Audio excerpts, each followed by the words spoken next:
Welcome back to the New York Sports Exchange, episode number 203. And the Super Bowl is here. It is Super Bowl week, Super Bowl weekend. Recording this on a Friday. Pats, Seahawks, full Super Bowl preview, Super Bowl best bets. I'm excited. I think this is the first. I mean, Tim, this is the complete opposite for you. This is the first time in a while that, like, no matter the result, like, I will not be upset. I know that's the complete opposite for you, but it's sickening going both ways. it is. Yes, I agree. So yeah, best bets, props, spread, total, all that jazz. What song Bad Bunny's gonna sing first at halftime? All that fun stuff. Cannot wait to be talking some Super Bowl, talking some football for the final time, second to last time until March. Free agency. And then the draft, and then we have training camp and mini camp and OTAs, all that fun stuff, and then we'll be back into football. NBA, trade deadline, Giannis staying, Tim, Cavs get James Harden. I feel it's for your guy. It was for your guy. It was for Darius Garland. It hurts me a little bit just because that's my favorite player in the NBA. But, you know, I love Harden. Let's see how it works out. At least he's healthy. Knicks also get Jose Alvarado. He will not be making his team debut tonight. Seems like he will be making his team debut. When do the Knicks play? After Friday. I don't necessarily remember. I think they do play Sunday. Yes, they do, against the Celtics. So he could play Sunday against the Celtics. That could be a pretty big game. Regarding the Eastern Conference standings, we're going to dive through all of the most of the trades that happened in the NBA. There was a lot of fucking trades. There were a lot of them. Definitely a lot of them. The NHL Olympic break is here. The first Olympic hockey game is, I want to say, Wednesday? The 13th? It's Friday?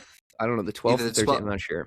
So Thursday or Friday, we will dive into teams to look for heading into the second half of the year. A lot of red-hot teams, but a team that is not red-hot, the New York Rangers, they trade Artemi Panarin to the LA Kings for nothing. For nothing. Yeah. Nothing. I don't know. I mean, I from the reports I was hearing, it was going to be molded like the Brock Nelson trade, which was Cal Ritchie a first and I think a conditional third, and now it's not that. To the people that were like, oh, well, his hands were tied, like, a lot of teams had their hands tied for some guys, and they got a haul. Yeah, well, you know what? Panarin kind of fucked you because Seattle wanted to pay him $14 million, and he didn't want to waive the no move clause. So again, it goes both ways here. The front office mishandled it. Panarin took advantage of whatever he could, and it's just another like gloomy day for the New York Ranger fans. It's a bad day to be a Ranger another fan. Letter. Yeah, probably another 3.0 or 2.5. And what I heard too, Stan, don't be shocked about all of this. I'm hearing a lot of guys sort of rushed back from injury to kind of play in these Olympics. Do not be shocked if a lot of guys are shut down after the Olympics for the rest of the season. So some big names might not even be playing. T. Miller. It'd be pretty funny. That's what he's going to do. He's like literally like, what did he say last night? Oh, his quote last night killed me. Yeah, what was it like? How do you change this coming out of the break? And he's like, I don't know. I don't know. And now he's going to go. He's going to be like, I am willing to die for my country in the Olympics. But not for the Rangers. And then he's going to play his hardest in the Olympics, and then he's going to be out for the year. That's some captain. The craziness, too, Stan, is the trade deadline's in March. Like, he could still get moved. Like, there's another month of moves left. Yeah. Like, this isn't over. There's a pause, but March 8th hits. That's the real trade deadline. So I think, too, though, and I don't hate players. I'm starting to grow a strong dislike for JT Miller. Like, it's getting bad. He's not a captain, and he's not even. No, he's not even talking like an assistant captain. He's not even a leader. No, he's not a leader. I'm gonna hold it in. We'll get to it later. I'm gonna hold it in. The exact JT Miller quote. What's the message headed to the Olympic break. He says, "I don't know. Come back with a better mindset." Are you I kidding guess me? that's your captain. That's your captain, Chris. Way to go. Way Crazy. to go, Chris. Way to go. I don't know how they turn this around. I think this is going to be a dark like half decade of Ranger hockey. It's going to be disgusting. Yeah, well, them in Tottenham right now. If you've been following this Tottenham shit, it's crazy. Yeah. Oh my god. They only had 11 guys, 11 actual suitable players to play. Now Christian Romero wants out. Like, if you're a Tottenham fan, it's not a great time other than this Champions League. Yes. European football. That's it. That's all you got. That's all we look. That's all we look forward to. Drawing with Man City. Yes, and the WBC rosters are set. A lot of controversy, especially regarding Puerto Rico. No Correa, no Lindor, no who was the other guy? I'm blanking. I'm blanking too. Oh my goodness. Yeah, but a lot of guys not insured. The rules for the WBC is crazy. I know Javi Baez isn't in because marijuana. Because he smoked marijuana in 2023. Alexi Ramirez, name from the past. If anyone's following, he's playing on Team Cuba. Playing? Yeah, Get out. Yeah, 44-year-old Alexi Ramirez hasn't played an MLB game, and I think I have the stat. It's hilarious. It makes me want Jose Reyes to get back out there. Oh, God, I think that's the last thing that you want. He played for Cuba in 2006. His last MLB game was in 2016. Alexi Ramirez will play for Team Cuba as a 44-year-old. There's a lot of just like random. It's the homegrown guys, dude. The veterans that stick around, like those guys who go play in like Cuba after they retire, like they get the nods. Like, yeah, Starling Marte make the team? Cuba or not Cuba? No. Puerto Rico? Yeah. No. That kind of shocks me. Yeah. Oh, the team just looks so bad. Like Arenado. Like Arenado's the best player. Yeah. I don't know. A lot of insurance guys. Says a lot. USA's got a good chance. I know Mike Trout's not playing, but this United States pitching staff is probably the best pitching staff that they have had at a WBC. And Skubal just got paid. And Skubal got his money. He won the arbitration case. $13 million over what they offered. Crazy. Tigers also signed Framber Valdez. Hell of a 1-2 punch. Hell of a 1-2 punch, especially in a division where all those teams struggle to put the bat in the ball. Mm-hmm. So they'll be. Let me find in terms of WAR. This was okay. Top 4 starting pitchers each World Baseball Classic Team USA squad. Average of past and projected WAR. Let's just compare it to last year. 2023, Brady Singer, Merrill Kelly, Miles Michaelis, Adam Wainwright. Those guys had a 2.7 WAR. They range from 2.7 to 2.4. Cardinals. Yeah. 2026. Tarek Skubal, 6.5. Paul Skeens, 5.8. Logan Webb, 5.3. Joe Ryan, 3.0. Don't forget Noel McLean. McLean either. He'll probably be a long relief guy out of the bullpen. Yeah, him and Clay Holmes. Second base is going to be interesting. Just because, do you play Bryce Terang? Do you play Gunnar Henderson out of position? I think you play Gunnar out of position. You gotta. I think that's the only answer to that question. That is an absolute must. Let me see. So, right now, from left to right, Corbin Carroll, Byron Buxton, Aaron Judge. Third to first, Bregman, Witt, Henderson, Harper, Schwarber at DH, Cal Raleigh at catcher. This team's loaded. The bench will be Ernie Clement, Pete Crow Armstrong, Paul Goldschmidt, Will Smith, Bryce Terang. The bench can compete with some of these other countries. Like they're in a good spot. Japan's the real. Japan's the one. You got to go beat Japan. Yeah, Japan. The DR, and I know they had an early exit in 23. Shocking. So here's how. Shocking how in a Super Bowl preview we're starting with the World Baseball Classic. Well, come on. This will be. Yeah. This will be the last. Baseball, dude. This will be the last we'll talk about. So here's what the DR is looking like from left to right. Juan Soto, Julio Rodriguez, Fernando Tatis from third to first. Manny Machado, Geraldo Perdomo, Ketel Marte, Vlad Jr., Junior Caminero at DH, Austin Wells catching, Austin Wells on Team DR. Yeah, that's I mean, good for something. him. Good for him. You have a loaded bench, including O'Neal Cruz, Jeremy Pena, Augustine Ramirez, Josh Rojas, Ahmed Rosario, Carlos Santana. Starting pitching, Sandy Alcantara, Christopher Sanchez, Brian Bayo, Luis Severino. Bullpen ranges from Sir Anthony Dominguez, Camilo Duvall, Carlos Estevez, Wandy Peralta, Gregory Soto, Abner Uribe, and more. They're loaded. They are loaded. Our pitching's better, though. Our pitching's better.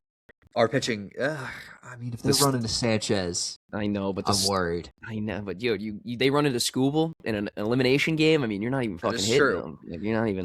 Notable MLB players on Japan. We have Shohei Ohtani. He is only hitting. He will be DHing if an exclusive DH. Oh, yeah, he'll bat 500, hit 6 home runs in the tournament. It doesn't fucking matter. Yeah. Kazuma Okamoto will be playing first. He's with the Blue Jays. Seiya Suzuki playing right. Mutataka Murakami with the White Sox. He'll be playing third base. Yuki Matsui, reliever for the Padres, will be on there. Yoshinobu Yamamoto will be pitching. Waiting for him.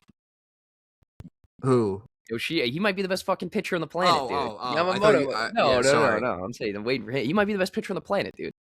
And then Yusei Kikuchi is the other notable MLB player on the Japanese roster. They mesh well as a team, though. They're tight-knit. They do. They do. Should be some great ball. I'm excited. I'm very excited for the WBC. Very excited. Was it 2016 when Aaron Jones robbed that home run? Was that like that was the peak year, right? Adam Jones. Sorry. Yeah. That was 2017, I think. That was 17? 17. Let me check. Yes, 2017. That was the best one by far. That was a great. I think 23 Trout, was the best. Shohei strikeout at the end. Trout, nothing will beat that peak. Nothing will ever. Actually, maybe. But there was like a brawl in the 17, right? Didn't Team Italy get in a fight or some bullshit? I think Italy and Canada got into a big brawl. Yeah, like it was so random. Like I think that was 2013 though. I could be wrong. Who cares? I don't know. World Baseball Classic's always got that jazz, so it'll be exciting. But this is sort of the first time where the United States kind of have a super team. They're the favorite. They are the favorite. So we will see how that goes. Let's get it started. The big game, the Super Bowl. Fuck 'em. Pats taking on the Seahawks. The Seahawks are favored by 4.5, total at 45.5. I'll get it started. I have a lot on the docket. As soon as the clocks hit 0 in the NFC Championship game, I immediately hopped in on Seahawks minus 3.5. I'd still take it at 4.5. I'd go under. Lean under. Lean under right now at 45.5. Props. Big boy prop. I have a lot. I do have a lot. Patriots team total under 20.5. I just don't see. I believe in the playoffs this year, dumbass. Offense has been bad. Let's all be honest. The offense has struggled to get down the field. Now you expect me to believe that they score 20 points against the most efficient defense in the league, the number one defense in terms of EPA per play. I just don't see it happening. Breaking news. Say it. They dropped the charges on Gavin McKenna. Oh, okay. He faces a misdemeanor for simple assault, but it's no longer a felony. Yeah, no shit. Well, I'm just saying, dude. Imagine he got prosecuted. We're sitting on. I thought no one died. I mean, no, there's a roster freeze. What the hell am I saying? Yeah, there's no trades that could happen right now. I thought like a big boy free agent sign. I was like, oh shit. No. Yeah, the Jets got worse somehow.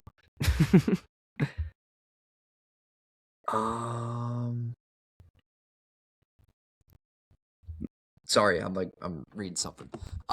Yeah, so Pat's team total under 20.5. I also like Drake May to throw an interception. What else do we have? In terms of turnovers, Drake May has played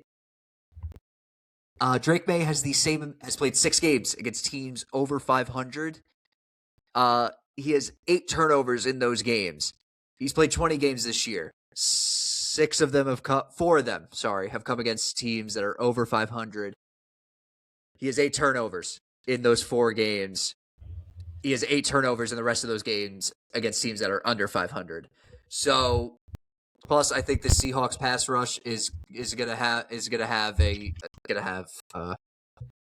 field day, especially with Will Campbell on the other side. Trying to think of another prop that I do have. I do have the Patriots to win the coin toss.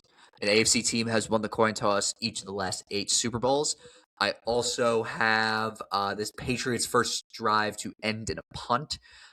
They have punted after the first drive in all 3 of their playoff games this year.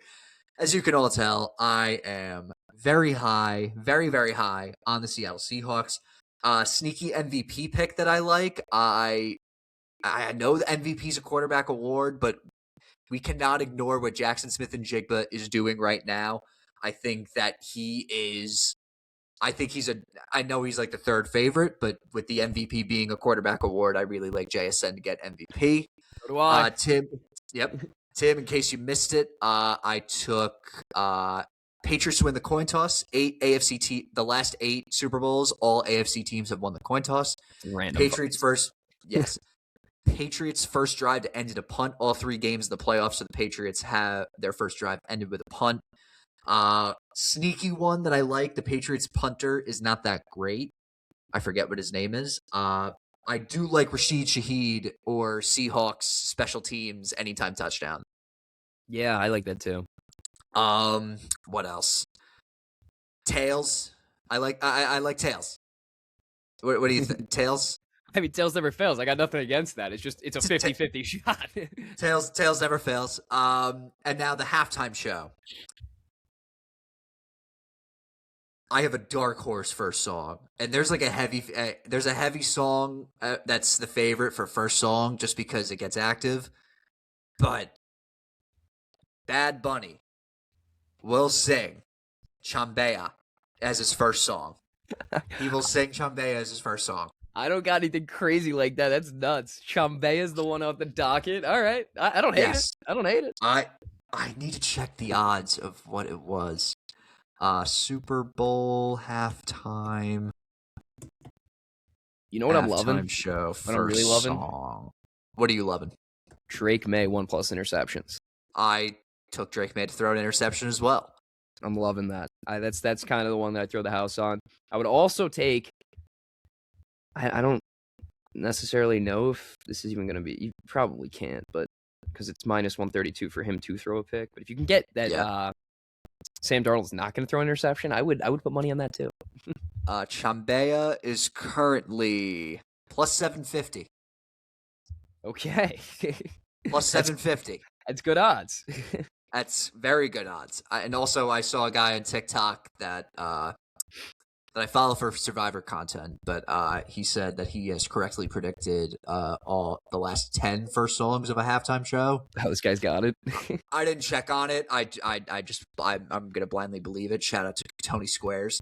Think there's gonna be an octopus? No. Over 2.5 players throw pass. Yeah. It's a fun one. That's a given. It's a fun one. I could just see I could see McDaniels doing like a little halfback pass. Cooper Kupp has thrown 5 times in his career, but he hasn't completed any of them. But all you need is just why not in the Super Bowl? Why not in the Super Bowl? If there's a blowout, which honestly I wouldn't be shocked if the Seahawks win by double digits. If there's a blowout, backups come in, that counts. So a lot of ranges vary, but I really like over 2.5 players. Also, it's heavily juiced on DraftKings. If you get it on FanDuel, you'll get it at 11.5. DraftKings is 10.5 right now. The player to score the first touchdown on FanDuel, it's at 11.5. I'm going the jersey number to be under because that's a lot of guys. That's an ode to Jackson Smith-Njigba, Kenneth Walker, Cooper Kupp is 10. This also goes for on DraftKings. Yeah. You can go on the Patriots side. Drake May, I believe he's number 10. Stephon Diggs, Kayshon Boutte. Yeah. So there's a lot of guys to go around to score that. I just named like 5-6 guys that could score the first touchdown We of all the know game. it's the most random guy in the world who's going to do it because it happens every time. Oh yeah, it's definitely gonna be like AJ Barner, and now I'm gonna say that, and it's gonna happen, and I'm gonna be like, fuck, I didn't bet on it, so now I'm just gonna add it to the docket. AJ Barner score the first touchdown of the game. Throw it in there. Sam Darnold rushes it in.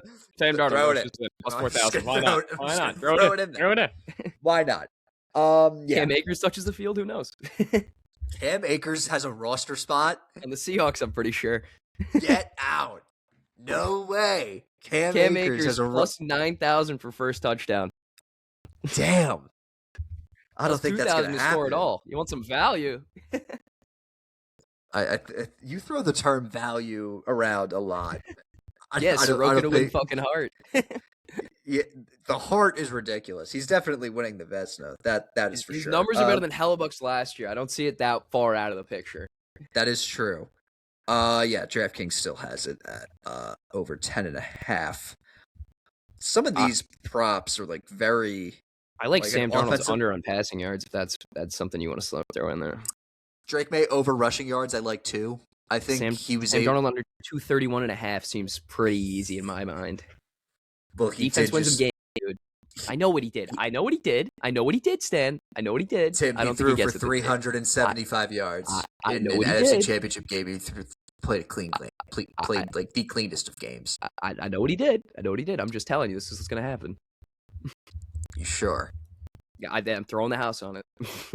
I also want to shout out me for getting ahead of the times. Back in 2022 in the Rams-Bengals Super Bowl, I had a 6-1 ticket of the MVP to thank God first in his acceptance speech. Try and guess what God is. Try and guess what God is right now. Who? Minus 275. Minus 275. Okay, so that's minus not 275 to thank God. 2022, it was at 6-1. 2026, it is at minus 275. So I was ahead of the times. I could have had Cooper Kupp didn't thank God, and that sucked. But 6-1 could have made bank. I could have made some good money off of Cooper Kupp thanking God, but he didn't, unfortunately. Which things we go through. That was so funny too, because like we're all like watching the speech. And I'm like, everybody shut up. Everybody shut up. He's got to thank God. I don't know if you mentioned this earlier. Ramondre Stevens under rushing attempts. It'll probably be at like 14.5. Stevenson, sorry. It'll probably be under like 14.5. If it's at 14.5, I'm hammering that. Attempts or yard? Attempts. That's the thing. I'm trying to like look back to the AFC Championship game and Travion Henderson, up, dude. Everything. It's the Super Bowl, man. Everything switches. Yeah, it is you're right. You're right. Travion Henderson could have a day. Who knows? Let's just talk about the game itself. Jackson Smith and Jigba against the Pats secondary is going to be. I think that's the main factor for me. Clint Kubiak likes to put tight ends and fullbacks on the field to force defenses into predictable coverages. The Seahawks averaged 9 dropbacks a game against base defenses. That's 4th most in the league, and saw zone coverage on 83% of those snaps, which just made the game so much easier for Sam Darnold and JSN. And New England does not play as much zone coverage as in its base defense, but they are 4 percentage points below the league average. But it's still high enough for the Seahawks to find an opportunity to get JSN the ball. I think, honestly, right now, is he the best receiver in football? Is he the best receiver in football right now? Probably. I do have Jackson Smith and Jigba winning MVP. I'm curious to see what a Christian Gonzalez with a few weeks of practice under his belt and after last week, kind of how he can adapt to this game. He wasn't great last week, to be honest, but yeah, I mean, if you have a couple, a few practices under your belt, get a little more weathered for an NFL-style game after being hurt for so long. I wonder if he can contain him a little bit, but I don't think so. And now a key on the other side of the ball, Nick Emanwari is questionable, the rookie. He's been one of the best slot corners in the league.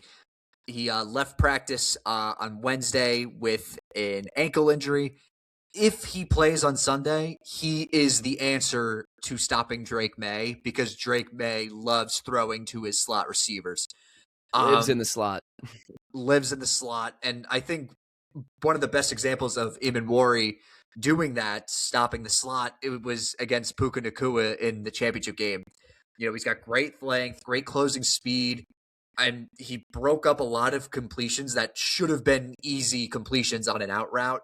And those kind of like underneath out routes have been Stephon Diggs' thing, and he's averaged under 5 air yards per target against in the playoffs with New England's offense. But if he's running routes against Imanwari like Puka Nacua did, like he will need Drake May needs to throw a dot. And I like Stafford more than May in that situation. I also like Puka more than I like, Stephon Diggs in that situation too. So it's going to be tough. Yeah, we'll see. And let's say this, we saw a rookie corner make a name for himself in last year's Super Bowl. Cooper DeJean. Yeah. So maybe even Maury can introduce himself to the world. My third one, I mentioned this before.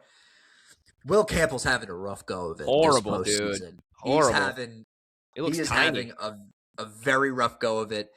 In three postseason games, he has faced off against Khalil Mack, Nick Bonito, Will Anderson Jr., and Nick Bonito, and now he's going up against one of the deepest defensive lines in football. If I'm a Patriot fan, I am worried. Concerned. Seattle forced 2 strip sacks, 9 total quarterback hits, and 3 throwaways in just 2 playoff games, and there's going to be no margin for error for Will Campbell or Morgan Moses as they face off against guys. As they face off against guys like DeMarcus Lawrence, Derek Hall, and Boyan Mafe.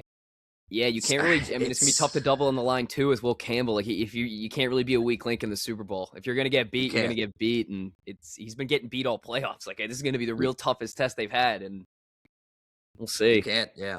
And then on the other side of the ball, New England's pass rushers against Seattle's offensive line. Here's the thing: the problems that Seattle's offense can create, they don't make it a hopeless matchup for New England. But the defense needs to find an equalizer to keep the Seahawks from really dictating the game script. And it has to be the pass rush. They spent money on Milton Williams. He's been money well spent. Clavon Chasen has been incredible. They've combined for 35 pressures and 5 sacks this postseason. And they wrecked the Chargers and the Texans' offensive line getting their way to the Super Bowl. There's going to be a fascinating matchup between this front 4 and the Seattle offensive line because Clint Kubiak's system is designed to keep the quarterbacks just out of harm's way. They've allowed only close to 1.3 sacks per game this season. That's the 3rd lowest mark in the sport. And now the red hot pass rush in New England will have to play their best game of the year. If they are anything short of perfect, Sam Darnold's a Super Bowl champion.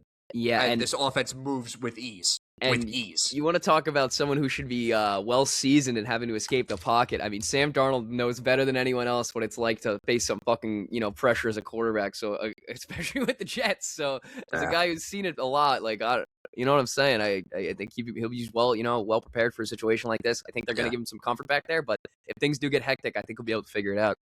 Oh yeah. And then last but not least, the run game. Kenneth Walker against this New England front that we just mentioned before. His impact on this game is it's the same impact as we talked about with Darnold, as we talked about with Jackson Smith and Jigba. He's the X factor. If they are in base personnel to match up in size with the tight ends and play man coverage and deny the throws, there'll be opportunities for Kenneth Walker to get out and break for a lot of big runs. The defense for the Patriots has been middle of the pack against outside runs. According to Next Gen Stats, the Pats allowed close to 4.5 yards per carry on off-tackle runs in the regular season. That's good for 14th in the NFL. And if you consider, and this is where the schedule comes into play, it paints more of a troubling picture for the defense because in 3 combined games against Buffalo and Baltimore, Pats gave up combined 457 rushing yards and 10 touchdowns. Can't be doing that. And allowed an average of 2 yards before contact. And, those guys found success attacking the defense on the edge as, Derrick Henry did that a lot in the Sunday night game that the Patriots ended up winning. But regardless, now Kenneth Walker's no Derrick Henry, but the outside Still zone fucking run. good. Yeah, no, I'm just saying. I know. The outside run is such a main focal point of this offense, especially in like these heavy personnel offensive lines that we've been talking about. And they were able to expose that against San Francisco. And this New England defense can be exploited by all of the things that the Seahawks do best. And the run game is going to be a telling thing, especially if the Patriots are able to slow down Smith and Jigba, not really letting Sam Darnold open up the field. They also have to watch out for a potential deep shot to Rashid Shaheed. That's been a common theme this postseason as Cooper well. Kupp's getting more active too now. Kupp's getting more active too in the red zone.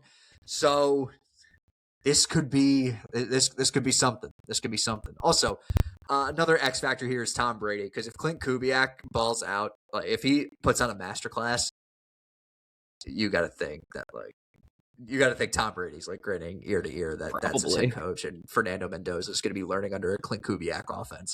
I mean, probably. I think he would be grinning ear to ear, but he has no skin in the game, Stan. Apparently he doesn't care. Sure.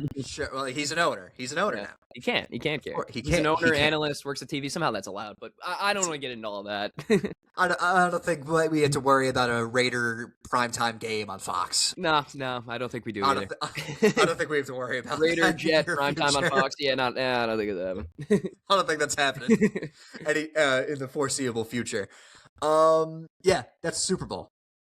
Gonna be a good game. Tim, do you have any other bets, predictions, anything? No, I kind of agree with you on everything. I like the Seahawks -4.5, even if it keeps going up. Still, I think 5.5. I cap it at.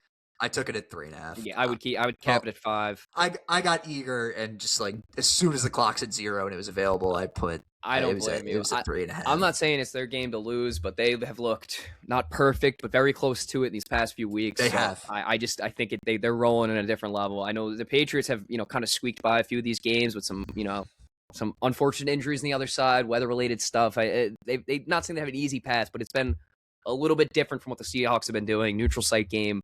Seahawks are rolling. I'm just going to stick with the team that's rolling. Yeah. Trying to think. Oh, yeah, we're still on the football topic before we switch. Jets offensive coordinator. Oh, yes. Right? Yeah, I don't know. Giants offensive coordinator, Matt Nagy. Things couldn't get worse, you would think, for me as a Jet fan, but they're. Yeah, we had a good few weeks.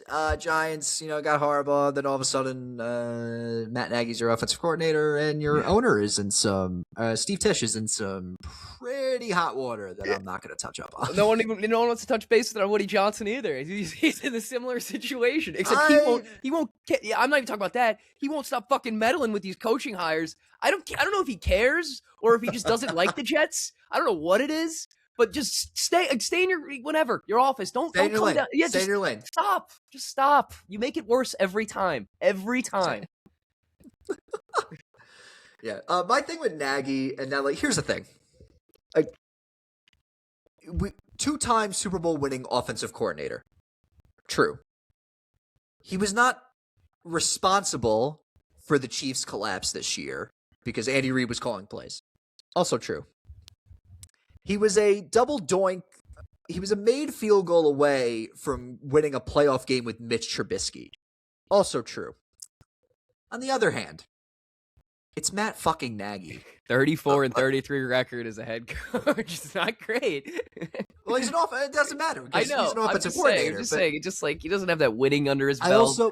I also do like the sort of the damage control that Harbaugh's doing, just because Nagy struggles. Operating a run game, calling a run game. Struggles with a lot of things. The run game is the big one. Bringing in Greg Roman is great. As long as he is not calling plays, I am okay with it. He is just sort of like a run game. He's going to be working with the running backs, not the running backs coach. That's actually Willie Taggart. But I'm a fan of the Greg Roman hire. Just, hey, well, Greg Roman was there. Chiefs run game. Ravens run game is pretty good. And I know the Chargers were decimated with injuries in the running backs, so that narrative doesn't really help out. But I really like, hey, we have a two-headed monster of Cam Scatterboot and Tyrone Tracy. I'm being brought back. I feel like I'm being brought back to the Earth, Wind, and Fire days with Jacobs, Bradshaw, and Ware. Yeah, or was it Ware? I'm checking. I don't remember. Earth, Wind, and Fire, Giants. Derek Ward.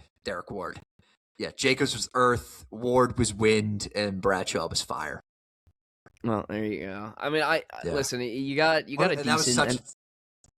That was such a time to be alive. But anyway, I digress. Listen, Matt Nagy, good offensive coordinator. Frank Reich, I don't understand. I don't get it. I thought he was going to be done with football after Stanford. The interim head coach.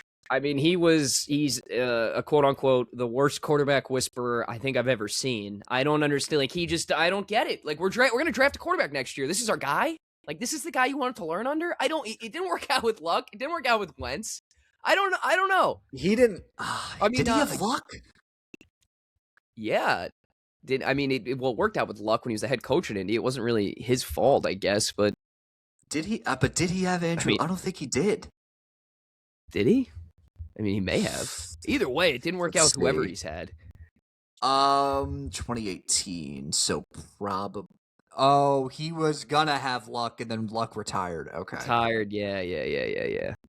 So then Luck hired him. Well, Luck hired him. Didn't really work out with Luck. Luck hired him. Well, that was always it was such a weird dynamic because it was only a 1-year thing, just so Luck could just build the program up to be serviceable, and they won a couple games, so it wasn't all that bad, but I get what you mean. I mean, his schemes stink. He's known to be good with younger players. I don't even think we're necessarily a young team at this point. So he had Jacoby Brissett, Phillip Rivers, Matt Ryan, Carson Wentz. I don't know. And him and Aaron Glenn are complete opposites. So I just don't know how that's going to This scream. Do you want me to become? I mean, I think you already know this. It can't get any worse. It cannot get any worse. I don't care what you say. He's going to be your interim by week 8. Probably. Unfortunately, probably. Yeah. But what are you going to do? I don't know. I really don't know. Oh, I got the text with the McKenna stuff. So that is all right. All right. That's enough football. Super Bowl recap. Tuesday. Yeah, that's fine. That's fine. Okay. Let's go to the NBA. Go to the NBA. NBA trade deadline is over. Big time if you're big day if you are a nothing ever happens person, because that Giannis thing, nothing really happened. No. And to be honest, I'm not surprised. They're not trading Giannis during the season. Shams reported this hours before the deadline happened. He's he stays with the only franchise he's ever known. He's so loyal, This is not a feel good loyalty moment for him. I think this is more of a ceasefire. Yeah, and I heard also, and this is probably just coming straight from Golden State because they definitely had a package willing to go get him for, but a lot of teams were hesitant to kind of go after him because he wasn't going to be, the number 2 option on a team, which I don't understand why he would be, but that's beside the point. Yeah. And then, only team that would really give up for him would be a losing team, and he wouldn't want to go there. I just think the situation itself's kind of dragged itself out to a point where it's lose-lose for everyone. It's gonna be easier to trade for the offseason just because they're easier to offseason trades are easier to execute. They're more flexible in regards to cap space. But here's the thing: is he done for the year now? That yes, and the trade market's only going to get hotter after teams have playoff failures and a few desperate teams convince themselves that they are a superstar like Giannis away from winning. Here's the thing, and this is what's going to happen. I think it's going to be a low point right now. Once the lottery happens, that's when the packages are going to start. Mm-hmm. And then during the playoffs, it's going to be. And here's the thing: if the Bucks get lucky in the lottery somehow, they may shop a high pick for short-term help, another a last-ditch effort just to be please stay. But the Miles Turner thing was that. I will say, I mean, this this draft class is very talented. If they get lucky, do they even have a pick this year? I don't know. I think doesn't the Trailblazers don't they have all of their picks? I'm looking it up right now. Milwaukee Bucks draft picks. They have they have their own. They do. They have the there's some type the Hawks will receive the more favorable of Milwaukee's okay. And wait, so they okay. Milwaukee will receive the less favorable of the two via New Orleans Pelicans and right to swap with Milwaukee. Okay. So they do have their own first round pick this year. And they have a protected 31 to 55 pick with Utah. Sure. Round. Sure. Why not? But the thing is, and the playoff, I think once the lottery happens and the playoffs happen, the volume's going to be turned up because teams are going to like, even my team, every cat turnover, every cat dumb play, the magic it's going to turn into that narrative. Every Amen Thompson missed three for Detroit. Right, Detroit? I get the Twins confused. No, Asar's on Detroit. Amen's on Houston. Asar Thompson.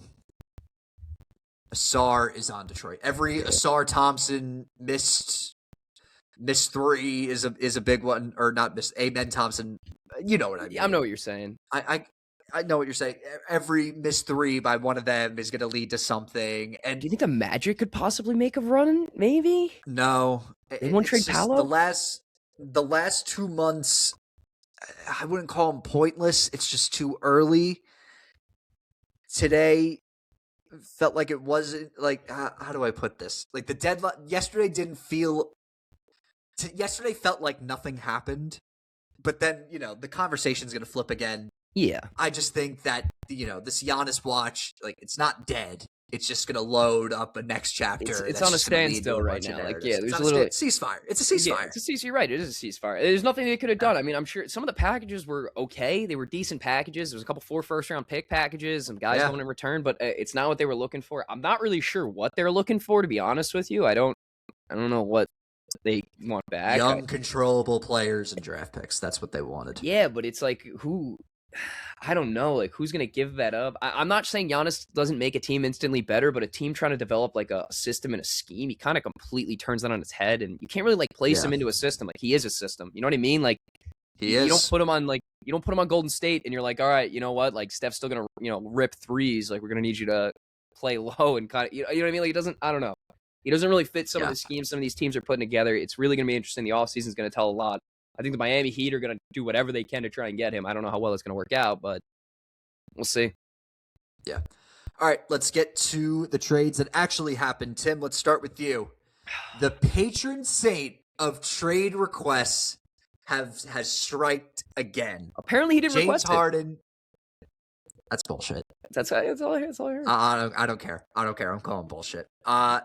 Here's less than 24 hours after the discourse happened with Harden requesting a trade. Deal gets done. James Harden goes to Cleveland for Darius Garland and a second-round pick.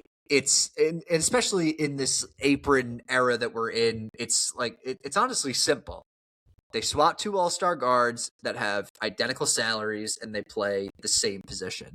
Mm-hmm. And now looking at this from the Clippers' perspective, it's been weird because they had a rough start to the year. That's number one. 17-4. Since December 20th, they're 17-5. Yeah, and their last loss was just to Cleveland, right? Yes, they lost to Cleveland, but before the Cleveland game, since December 20th, they were 17-5. And Harden sat out of that game they lost. The fifth one. So I think so. Yeah, he did. They were back in the play-in picture. It seemed like if they made like a couple more moves to like buy, they could probably be in that like play-in, that like 7th or 6th seed cusp. Yeah. Harden wanted long-term security. Clippers didn't want to commit. They're trying to preserve cap space. They're eyeing for a future in free agency. It seems like Harden did not want to be they didn't want to extend Harden, so Harden asked out. Let's talk about it from the Clippers' perspective, again, Darius Garland is younger. He is under contract through 2028. He is likely at the lowest point of his trade value. When he's healthy, he drives an offense. He's creative. He's an elite shooter. He's the kind of guard that you can build around. Do I call him the safer bet than Harden? For long term, probably. For long term, yes. But if he struggles to stay on the floor, then it's an issue. He's been hurt every year he's been in the league, mind you, except for like his rookie season. And now this other toe injury he's dealing with is on the other foot. So he, and I love the guy, favorite player in the NBA. It's just, he can't really stay on the floor. I mean, if he does, it helps the Clippers out a ton. And plus, Cleveland's logic of this trade, availability does matter. Garland missed 26 of 51 games. He's missed the last 9 with the toe injury, and even when he did play, he did not look right. No. And I think this window right now, especially in the Eastern Conference, the East is wide open. You have a great player in Donovan Mitchell. You actually need guys to build around him that can stay on the floor, and James Harden gives you that. I think you flip this to the. Oh, you go. Yeah, because I was just going to bring that up. Go. Well, I was just going to bring that up. You flip this to the Cavs' perspective about staying on the floor and being healthy. Donovan Mitchell does have a player option in 2027, which I think obviously at the end of the 27-28, it is for close to $54 million. Yeah. So next year, he not this year or next year after, he could opt out. And also, it explains the recent moves. They flipped DeAndre Hunter, who hasn't been doing well. They flipped Lonzo Ball, who was nothing short of awful. Horrible. They're sort of engaged in the Giannis rumors, and now you're flipping a 26-year-old for a 36-year-old, but the 26-year-old can't stay on the floor. The 36-year-old can. Yeah, and but also you got to look at it too. They were looking at offensive net rating, stuff like that. The 3 lowest offensive net rated guys in the Cavs were Garland, Hunter, and Lonzo Ball. They got rid of all 3 of them. Obviously, they're looking at something else. They need a little bit more of a jump offensively. Harden gives you that immediately. It's just, I don't know. He's 36 years old. It's an interesting move from Cleveland's perspective, just because it's clear that they're in the win now mode. Stan. Like, they think Donovan Mitchell's not coming back. This is what they have to do to kind of lure him to stay or continue to build on what they have. And it also, I think they're thinking long term here, because this does give a little bit more interest for LeBron to return next season. And I know people are going to call me crazy saying that, but that's like a realistic thing we're looking at right now. That's a realistic chance. Can James Harden actually help Cleveland? Because let's all be honest, skepticism is warranted here. I'm kind of shocked that you aren't as skeptical as you are. I'm kind of shocked you're not skeptical of this. I'm more just still processing the fact that Darius Garland's not a cat. You know what I mean? Like, he's drafted here. Okay, sure. The last of the guys that were drafted here with the Okoro, Sexton, Garland tree, those 3 are all gone now. It's a completely different team from when I, really was jumping into. So I think if Cleveland lets him be himself, because that's how this resurgence has worked. Because the Clippers let him be himself. He raised the floor of the team. He didn't raise the ceiling. But if you remember, they're a Game 7 win away from going to a conference semifinal. Maybe we're talking about this team differently. We were talking about them potentially winning right now. We were talking about an NBA champion team. What did I say? Oh, I mean, I ended up being right, but that OKC, Denver, LA bubble, that section, I said whoever wins that semifinal series is winning the finals. Yeah. That could have been the Clippers. And I was all in on the Clippers. It's close. I was like, it's close. I was very in on the both Clippers. Were. Yeah. What Cleveland's betting on right now, instant pick and roll chemistry with Mobley and Allen. Harden's size helps defensively when compared to Garland. Garland's 6 feet tall. That definitely hurt us. Yeah. And also, you got to try to avoid this dueling offense with Harden and Mitchell. I think I understand that, but stylistically, he is a sort of turning into more of a pass first guy. I mean, from what he was in the past, if you want to, really go, I'm not saying he's traditional pass first guy, but he used to average 40. Now he's averaging 20 and 10. Which is something you need in a team, especially when you have, your number 1 option is Donovan Mitchell. And I think he slides in as a perfect number 3 option. I don't think he needs to, carry the load like he might have had to in LA. I think here you could be a number 3 based off Mobley and Mitchell. You can up their production too. And defensively, again, it just gives you height that they did not have with Garland, especially when you go back to that Celtics series a few years ago. I mean, when they switched Tatum onto Garland, I know he was doing well defensively, but he looked exhausted. And when you're stressing a guy like that much on the defensive floor, you can't really do much offensively. They needed production from him. They didn't get it. I know Harden's not the biggest playoff producer. Everyone, makes fun of his, series that he collapses in. I know it wasn't great last year in that Game 7, but he has the resume. He's won an MVP. He has the experience. He's 36 years old. And Donovan Mitchell's all open for this. So to keep your star happy that potentially might have his foot out the door right now, I think that's what they're trying to do, a little bit of damage control, which I'm not totally against. But again, gambling a 26-year-old for a 36-year-old, it's a big gamble. We'll see what happens. Yeah. Real quick, everyone was comparing the exits that James Harden has had throughout his career. Sixers was the worst. What you think? I think it's telling all those Chinese kids that Daryl Morey was a liar. That's the funniest shit that's ever happened. Yeah, if you ask me, the fat suit is a good one. Yeah, but the Sixers exit was disgusting. Yeah, the Sixers exit was pretty gross too. I think it's the fat suit, and then they clearly Daryl Morey is a liar. Yeah, it was just to a bunch of kids in China. That was good. It forces right. as he left, but even the story is too. Yeah, it's a whole mess. All right, and not necessarily at the buzzer, but this was a couple hours before the deadline. Sticking with the Clippers, Ivica Zubac going to the Pacers. The Clippers get Benedict Mathurin, Isaiah Jackson, an unprotected 2029 first, a top 9 protected.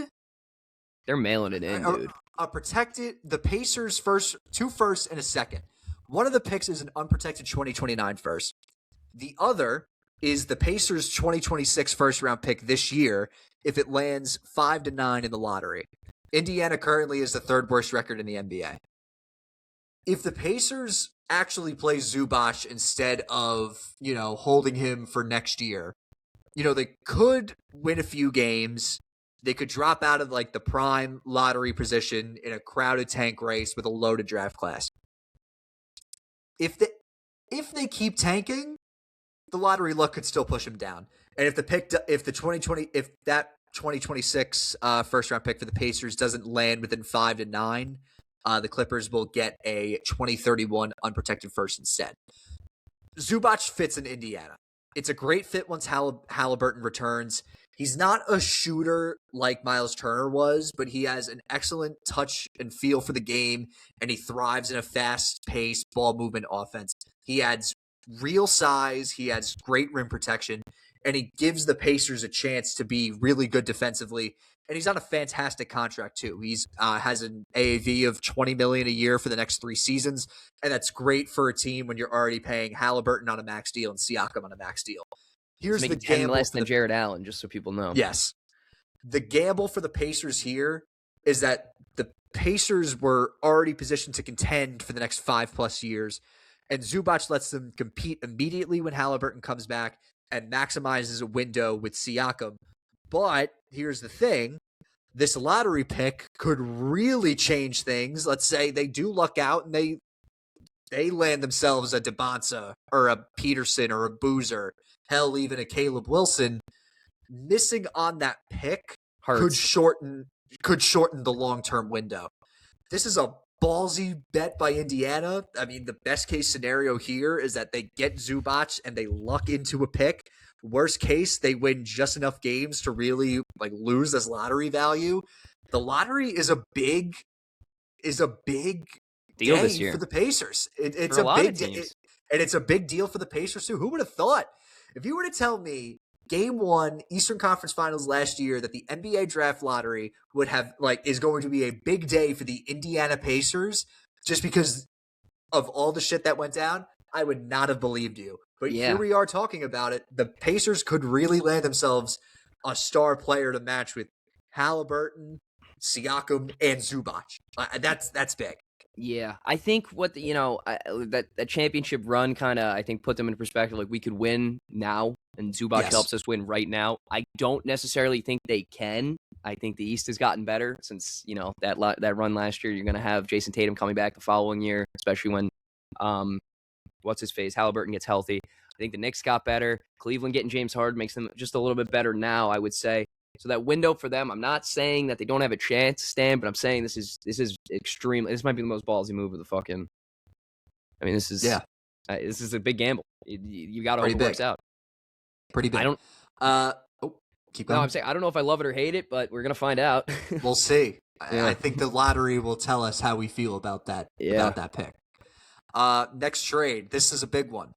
Anthony Davis goes to the Wizards along with Jaden Hardy, D'Angelo Russell, and Dante Exum. The Mavs get Chris Middleton, A.J. Johnson, Malachi Branham, Marvin Bagley, the Thunder's 2026 first, a Warriors 2030 top 20 protected first, and 3 future second-round picks. Here's what actually matters. The Wizards get Anthony Davis. They give up one of the very last picks in the first round this year and a 2030 Warriors pick that likely becomes a second rounder. And that's assuming if that, the post Steph Curry era Warriors aren't good in 4 years. AD's injury history made him a massive risk. The Wizards are a perfect team to absorb that risk and give Dallas a clean exit. The Mavericks are able to reset their books. They get cap flexibility, and they are all in on the Cooper Flag era over there. Anthony Davis's value, just 1 year after being traded for Luka Doncic, Anthony Davis's market value is essentially 2 fake first-round picks. Yeah, no, sorry, I had my door was locked and let my roommate back in. But yeah, and when I look at this Anthony Davis trade, Stan, I kind of go back and I backtrack to that Luka Doncic trade, because if you really look at it from the Mavericks perspective, like now you're really looking, hindsight. This sucks, dude. It fucking sucks. Yeah, it does. You screwed this up big time. At least they're picking a lane, You have to now. You have to choose a direction, and it's Cooper Flag and win in the future. But it should have been win now. It should have been win now, absolutely. But I am, me, Duke fan, LOL. But Cooper Flag looks like the truth. Yeah. And there were some worries about him in the beginning of the year. They were able to fix those issues, and he is must-see TV every night. So now you get some value, but you get Chris Middleton and company for Luka Doncic is really what it looks like now. That's and it sucks. What it was. But Nico Harrison put you in this position, and you're making the most of it. So if you're looking from a now perspective, just right now, it's a good move. If you're looking back 2 years, this sucks. If you're a Mavs fan, this fucking sucks. From the Wizards' perspective, where is it?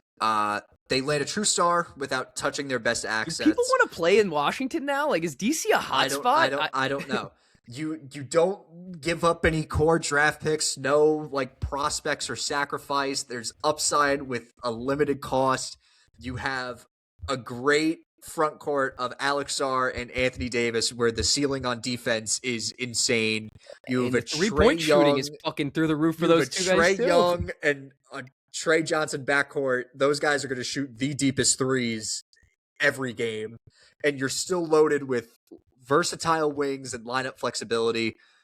Their own 2026 draft pick could land top 4. I think if it lands outside the top 8, the Knicks get it. The talent pool can keep growing. The timeline accelerates dramatically, maybe as soon as next season. I think it has to be.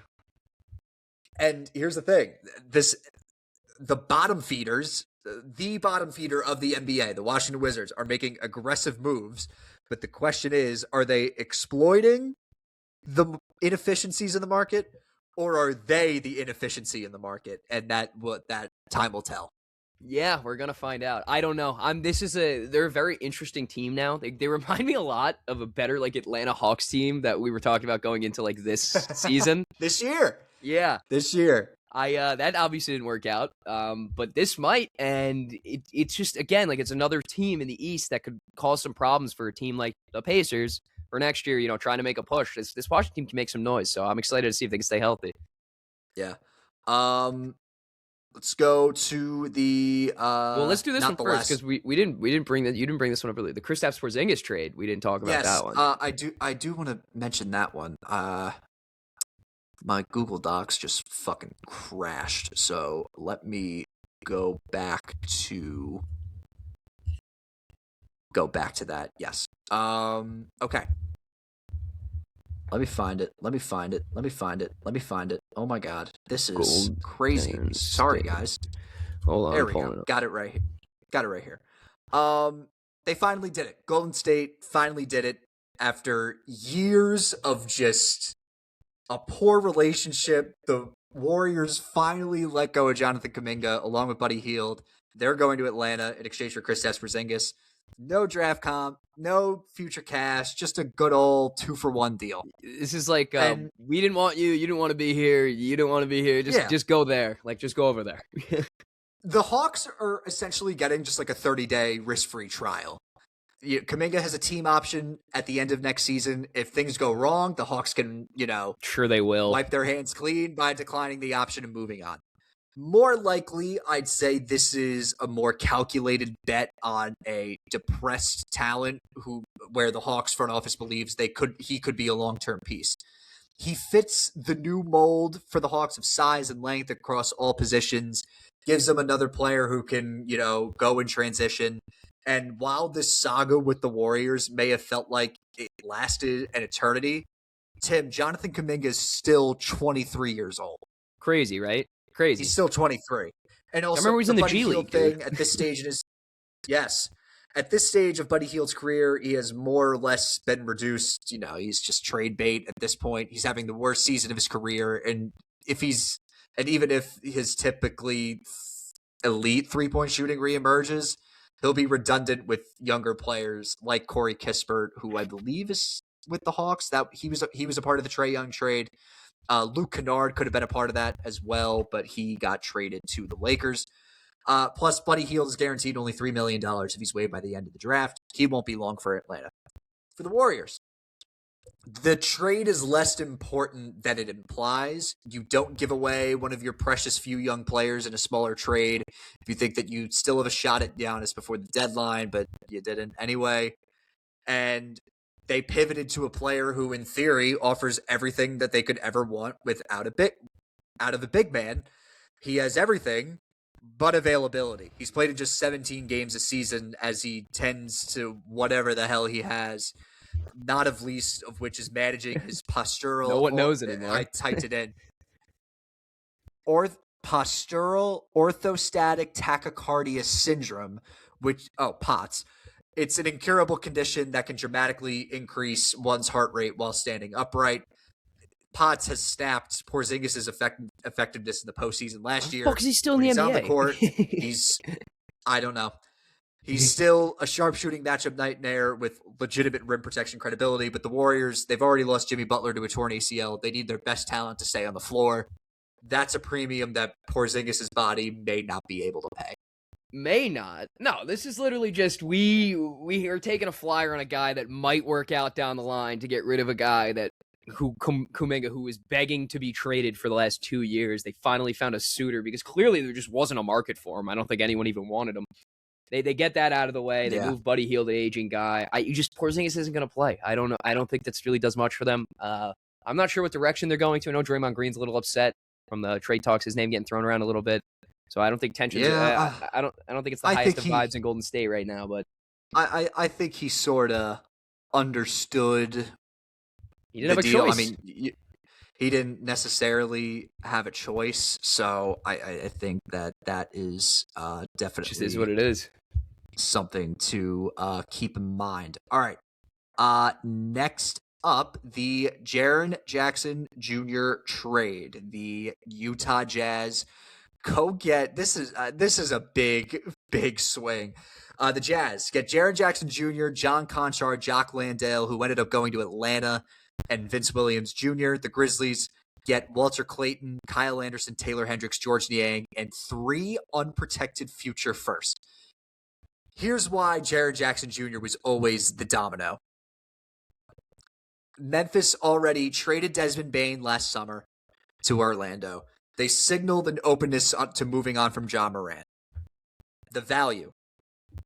Elite 3-and-D rim protector, plug and play fit for rising teams. And it's easy to Imagine him on a team on like the Pistons or the Raptors or other Eastern Not Conference Utah teams. Jazz.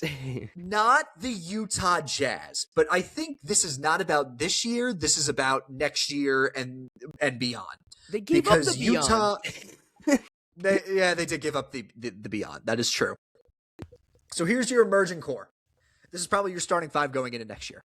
Keontae George, Ace Bailey, Lauri Markkanen, Jaren Jackson Jr., Walker Kessler. That's a fucking playing team. That's a playing team. Markkanen and Triple J, they're both big guys, great floor spacers, play finishing in the front court. Walker Kessler's an elite rebounder. That's essential next to a guy like Jaren Jackson Jr. Keontae George, great on the pick and roll. He's sort of having a breakout year this year. And then, Ace Bailey's a great tall off-ball wing. So this is if I remember correct, okay, so Utah sends 2 2027 first, 1 2031 first. The Jazz are still positioned for a top prospect in this year's draft. It could be Debonsa, who knows. Danny Ainge sees the window. He's spamming the fast forward button on this rebuild. And here's on the other side. Grizzlies are outside the play-in. I think they're close to 3 games behind the money hole 10-seeded Blazers. This is, yes. Ja Morant, he's been out with an elbow injury. He hasn't played more than 4 straight games since November. Jaren Jackson regressed offensively under Tuama Sisalo. The arc is familiar. Young promise, brief rise, sudden collapse. Whatever this era was in Memphis, it's over. Morant's days feel numbered. Even it's over when Dylan Brooks left. Yes. And that's like crazy to say that like we are bringing this guy back by like any means necessary, and he's like the culture guy on the Phoenix Makes no Suns sense. Right now. Makes literally no sense. Still, like that's crazy. So, if this is the return for Jaren Jackson Jr., the return for Ja Morant is not going to be encouraging, and the Grizzlies now own 13 first-round picks in the next 7 seasons. Some of them are tied with OKC and Brooklyn. They created a $28 million trade exception. They're essentially going to be involved in every major trade conversation going forward. And now you have young players to look at. Walter Clayton Jr., a lot of guys liked him going into the draft. Taylor Hendricks is a project. They were both buried in Utah's rotation, and now they get real reps on a bottoming out team. And I think that, if you're Memphis, you got to find Ja a new home. You got to build around Cedric Howard and Zach Edey. Pray that they hit. Pray that the draft picks pay off, and the Jazz accelerate because you gave them your draft, or you didn't, or pray that the Jazz accelerate. I think that's all you got. I don't know. That's all you got there. Stan, this is the most confusing trade to me I've seen in a while. I don't understand what Utah is really. I don't see the vision that they see. Maybe I'm wrong. I could be wrong, but I think I'm right. I just don't see it. I kind of like it. I don't. But Jaren Jackson is a fantastic player on a playoff team. On a non-playoff team, he's really good. And I just don't see this team being a playoff team within the next 2 to 3 years. So I just don't I don't know. You mortgage the future for a power forward that's very good defensively, but I don't know. I'm glad that Will Hardy kind of has like a star to build around. I like Will Hardy as a coach. I wanted him to take a Nick interview. I don't know. I don't know what it's gonna be like. All right, the Nikola Vucevic era in Chicago is over. The Celtics get Nikola Vucevic for Anthony Simons. It was a great move. And the headliner was Anthony Simons. Did they get a pick with that, or was it just a 1-for-1? Tell you right now. Classic Jerry Reinsdorf. Vucevic. Let me see. Anyway, the Nikola Vucevic. They got a 2027 era. Second round pick. And they traded Anthony Simons so Simons in a second for 2027. So they traded a 2026 second and Simon for Vucevic in 2027 second.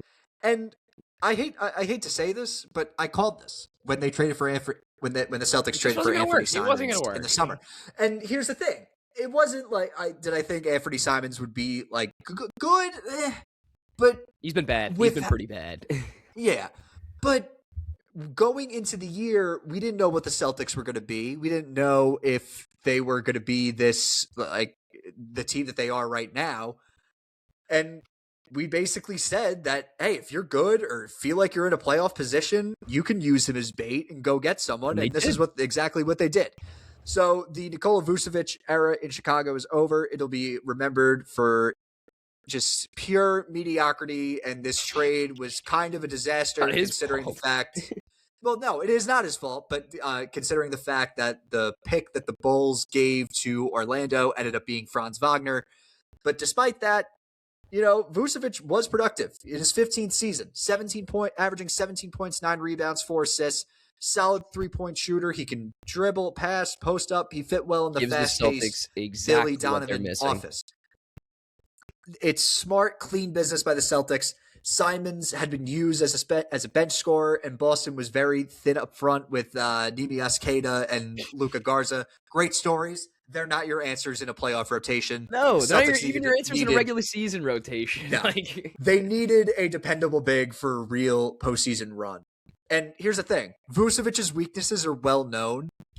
Not a great defender, not a lengthy guy. He lacks speed, but his strengths play in the Joe Mazzulla system where he can play as a stretch 5. He can pair with Queta in the double big lineups. And it sort of reminds me of what they had last year with the Al Horford-Porzingis thing. Yeah. But not as good, but it fills the need. Mm-hmm. It fills the need. I agree with you. The trade drops Boston below the first apron. It opens them for flexibility for more moves. Vucevic is a clean plug-and-play addition. Win trade for the Celtics. And now they couldn't get any better, really. Yeah. And on Chicago's side, the Bulls have been very active. The overall strategy is still kind of unclear. It's been unclear for 7 years now. So you go from Kobe White and Ayo Dosunmu to Jaden Ivey and Anthony Simons. It's hard to see a grand master plan, but for a team like the Bulls that are stuck in neutral, these are reasonable bets. Jaden Ivey, lottery pick, Anthony Simons, true scorer. Moving on from Vucevic is not it's not going to cure them immediately, but it is a starting point. It was time. We'll see how this goes, but again, I don't know. It's weird. Very weird. Bulls and the Jazz, man. Because we're getting to another one. Let's talk Kobe White. Yeah, let's go to Kobe White. God, this team is going to be so good offensively. It is going to be ridiculous. I love watching this Hornets team right now. And I know, everyone knows me as this Con Knipple super fan. But I think right now, as I'm typing on Google Docs right now, this should be interesting. I got it in. I think that this is a great move if you're the Hornets, because right now they are the second hottest team in the NBA right now. 9-1 in their last 10. So the trade. The Hornets get Kobe White. They send Colin Sexton, Ousmane Dieng, who was rerouted from OKC, and 3 second-round picks. It's a low-risk, high-upside swing. He's due for a pay raise this summer. Chicago, they added Jaden Ivey. They added Anthony Simons. The writing was on the wall. The season's been uneven for Kobe White this year, but you get the Bulls' best player in the second half of last year. You get great shooting, great speed, on and off-ball versatility, and he helped resuscitate a very dead offense in Chicago. And the core in Charlotte is kicking right now with LaMelo and Khan, Brandon Miller. Kobe White won't be the featured guy, but he will be a massive boost off the bench, keeps the offense afloat while those 3 guys that I just mentioned before sit, and the team identity already aligns with his strength. The free agency angle. He's an unrestricted free agent at the end of the year. Smaller scoring guards, the market kind of collapsed on that last offseason, and the Hornets know this. It's how they got Colin Sexton for cheap. So Kobe White may be able to benefit from playing into a role and growing with a rising team. I think Mike Conley was also a part of this trade, and then he got got waived. So he came back. He went back to Minnesota. Does I believe. I think he did too. But do you see a world now where LaMelo's kind of out the door? Maybe Kobe White can kind of step in as that true point guard role? All right. No, I didn't know. I know there's some tensions. I didn't know. This seems like a pure rental to Yeah. me, just because For a playing a team, lot of it's teams weird, value but Kobe White. I, I know for a playing team, it's very weird, but I think for a guy like Kobe White, have him be the lead guy off the bench, go get that bag in the summer, and be the lead guy, be the facilitator point guard for a team that needs it. I don't know who, but I yeah. mean, hey, There's still 7 games if out of he, a traditional playoff spot right now. yeah, So it's not, if they're he knocking on the has, door, but I mean, who knows? Like, could see it. Actually, never mind. Not the well, I Knicks mean, they're because in 10th we right got now. Alvarado. They could jump Atlanta, they could jump Miami. I don't see them beating anyone really good. It's but Yeah, it's what the city needed, dude. They've been bad for a it while. is. They need They something need a like that. good, and I love how, and especially in honor of the rivalry being reinstated tomorrow with Duke and UNC. Like we got a Duke guy, we got a UNC guy. Like like the state of North Carolina needed that in the NBA. You got Yeah. two guys from the two main schools that you could root for, and yeah, And they can make a push. I I'm mean, who knows? But they can I just they don't can, I don't see them beating a team like the Knicks, the Celtics, the no, Cavs, the Raptors. They're not but even beating the Sixers, but it is, it's a it'd be step. fun It's to a think step. about. It'd be fun Yeah, to think about. it's a step. It'd be fun to think about. Yeah. So again, big picture, Charlotte not really sneaking around. Like this is going to be a real playoff push. They're The trying their Charlotte best. Hornets are going for it, and I As a love it. I love I it. know. You know what though? As a 10th seed who's been stuck as a 10th seed for God knows how long, it's time to make the push. It's time to go do Yeah, something like that. Why it not? is. Why not? It is. It sure is. Yeah, my mic got fucked up, but who cares? Let's just roll with the punches here. Um, NHL, real quick. Olympics. Do you want to touch Olympics than what I saw? Yeah, we could. I mean, it's not. Well, the U.S. women's team won yesterday against Czechia. That was a pretty good game. But yeah, it's going to be an interesting Olympics. Couple guys going out with late injuries. Seth Jarvis just got appointed to the team. Braden Point's stepping away. Sam Bennett's on the team. So it's it's a bunch of filling guys now coming in. Jack Hughes will be available for USA. I think if you take a look at the the brackets and everything, they're kind of like the groups they're seated in. USA's got a real shot to run away with. I think Germany's the toughest team in their group. The best group, I think, is the Sweden, Finland, Czechia one. I think that's going to be a real interesting one. Hot take. Sweden's winning gold. I'm not. You know what? Listen. It's the Olympics. I could see anything happening. I really can. It's honestly, it's anyone's game. Canada's going to be a toughie. Everyone knows Canada's going to be a toughie. But again, I'm with you. I'm not going to shed away from. I don't think Finland's got it this year because of Barkov, but I think those teams can kind of make a little bit of a sneaky push. And we've seen it happen before. I mean, who won in what was the last one? Last time NHL players were in. Yeah, 2014. We won gold. We won gold, did we? Or I think so. No. I think the last time we won gold was 1980, Stan, unfortunately. No, I think no. Canada won the gold in 2014 again against Sweden. Yeah, Sweden was in the final. Yeah. They came in fourth? Stan, we've been terrible in the Olympics. We haven't won a gold since 1980. Dude, USA hockey propaganda is just so funny to me because the miracle on ice in 1980, like everyone is like led to believe that like they won against the Soviets. Oh no! We played the gold medal game. The Finnish team. No, that was a semifinal game. Yeah, the TJ Oshie thing. TJ Oshie like put the country on his back, and you're thinking like, oh yeah, like they medaled. No, fourth. TJ Oshie. Yeah, I mean it's funny. It's crazy to think from how, if you're a hockey fan, it really is crazy to think of how far we've come. I mean, we used to be putting teams together where like David Backes and Zach Parise were the highliners for the team, and now we're looking at an Austin Matthews, Matt Tkachuk, Quinn Hughes kind of thing. Yes, so we've come a long way, and I think this is really our best shot we've had in a long time to win gold. I'm not knocking it out. I think Canada's gonna be a tough team to beat. Like you said, the Swedes are gonna be tough to beat. A lot of these teams come together too. Czechia, I'm not ruling them out. But yeah, it's gonna be really interesting. I'm excited. Team Italy's got no shot, by the way. I love the auto bid, but no chance to win a game. I'm curious to see how much they're gonna lose by. That's my thing, is who's gonna beat them the worst. Because who's in that group? They're against, like, it's so bad. I'll look it up right now. They're in like a really hard group. I think they might be in the Czechia, Finland, Sweden one. Hockey group, which is hilarious. Teemu Selanne won MVP of the 2014 Olympics. Yeah, he's Finnish. He was old Yeah, too. he was old. What did he do in? They won the bronze. I'm pretty sure. Yeah, they won the bronze, but like MVP. What did he do? What did he do? It's Team Solani. Come on, let me see. I know it's Team Solani. Let's see the groups. Okay, I got finals. Yeah. Wait, hang on. Oh no. So is this for 20? Oh, this is 2026. I'm sorry. No, wait. This isn't 2026. Okay. What the fuck is this? Solani scored a goal and assist. Added 2 goals. Solani became the oldest player to win an Olympic medal. He was named most valuable player. Oh, I see. Okay. Yes, I got it. I got it, Stan. I got it. He broke the. Okay, what's the group? Okay, so I got it wrong. It's Finland, Sweden, Slovakia. The Slovenians are pretty good too. Czechia and Canada in the other group, but it's Finland, Sweden, Slovakia, and Italy. I'm just curious what the goal differential is going to be. On Slovakia? I believe he's Czechian, if I'm not mistaken. Let me see.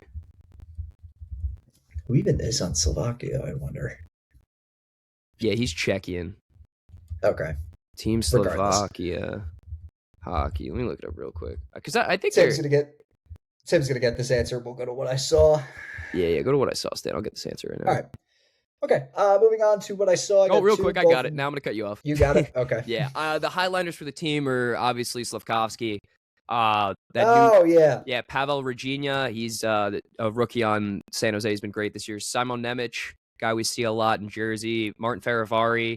Daylor Dvorsky. He's in St. Louis. And Eric Chernak are really the headliners. The rest are all from Slovenia. Thomas Tatar, not in the league anymore. A couple ex-NHLers, but they should know each other very well. So that kind of plays into their hands because we see a lot teams that play together all year round usually perform better in Olympic and tournament stages. So plays into their favor a little bit.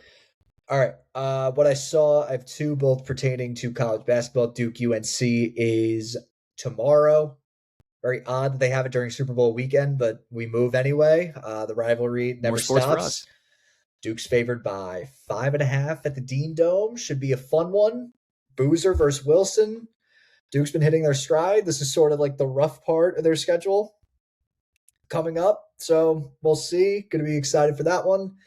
And it is a sad day in America, Tim. If you are a alumni of a MAC school like myself or a fan of MACtion like myself as well, the MAC, that's not the Mid-American Conference, that is the Metro Atlantic Athletic Conference, they will be changing their name. The name has not been revealed yet, but by next year, the MAC will have a new name. There was always rumors of this, especially when I was going to school here, because they didn't want the confusion with they got a new commissioner, and I think, and this is true, they were known as the second MAC and compared to the Mid-American because they have MACtion for football. So I think they wanted that sort of like distinction, identity. I don't know what they're going to be called. I think it's honestly the Metro. I think that's a perfect name. Yeah, I think it just should be the Metro. We're in the Metropolitan Division to college sports. I think they're just going to be the Metro. I think the one part that is bullshit though is that they are keeping the MAC tournament in Atlantic City when most of the teams in the conference are in upstate New York. Throw it in Syracuse. Throw it in upstate New York somewhere. Who cares where it used to be in Albany. It used to be in Albany because that's the centralized location for 95% of those schools in the conference. Throw it up in Saratoga. Go somewhere crazy. And then they catered to the Jersey schools like St. Peter's and Rider, and also like Rider's like going bankrupt. So I don't think that they'll have a basketball team in the next 2 years. What? Why Atlantic City? Stan, call me crazy. Call me crazy. Trash. Would the Lake George Classic not do numbers? Okay. I don't think there's a basketball court a college basketball court in Lake George, but yeah, we can build one. If you build it, they will come. They will come. Tim, you're what I saw. I was at the Lowell Amherst game Sunday, 3:30 for alumni night. I was unaware of this before going to the game, but it was Bluey and 6-7 day.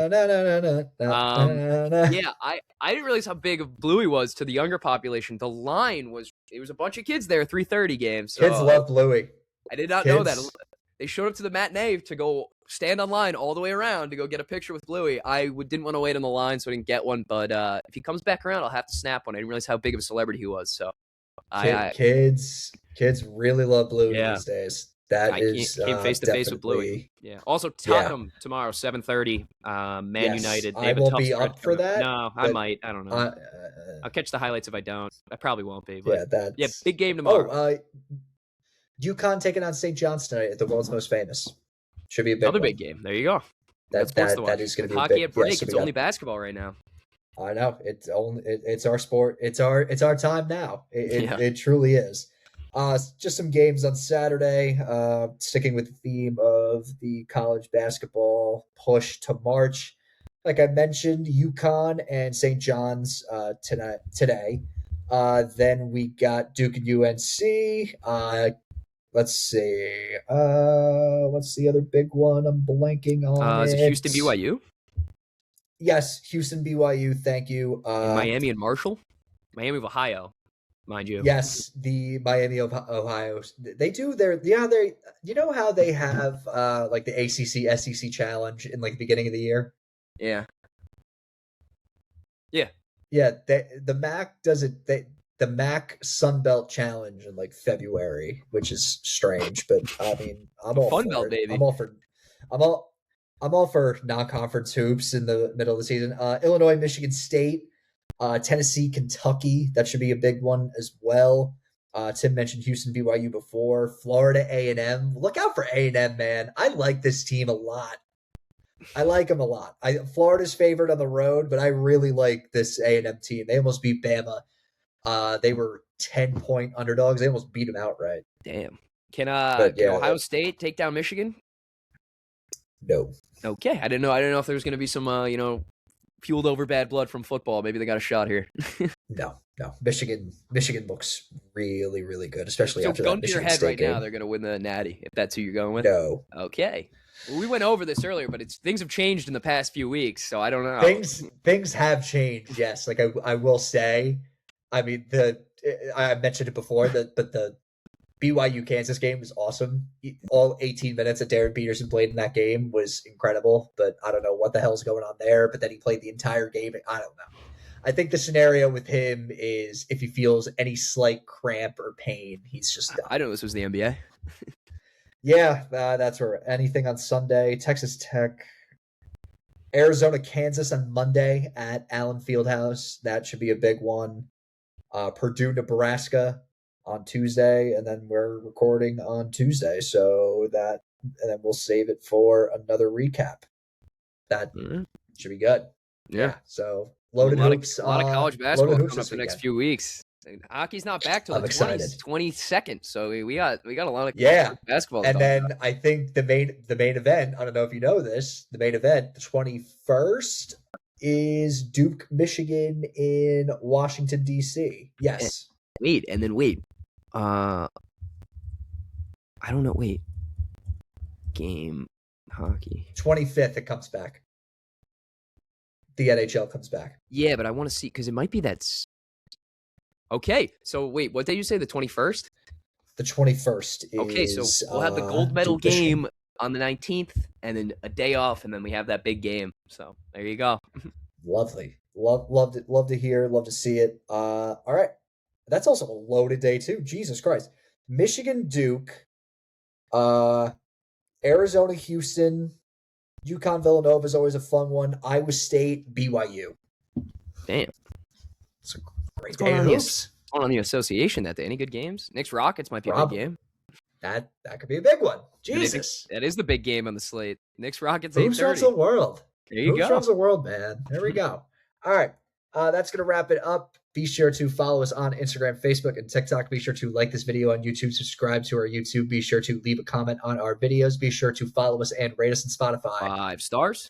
5 stars only. Enjoy the Super Bowl. Go to hell, Carolina. Duke, motherfucker, baby. Let's go. It's that time of year. It's that time of year, man. This runs my life. Love it. It runs my life. Yeah. So enjoy the Super Bowl. Go Blue Devils. See you on Tuesday. Peace out, guys.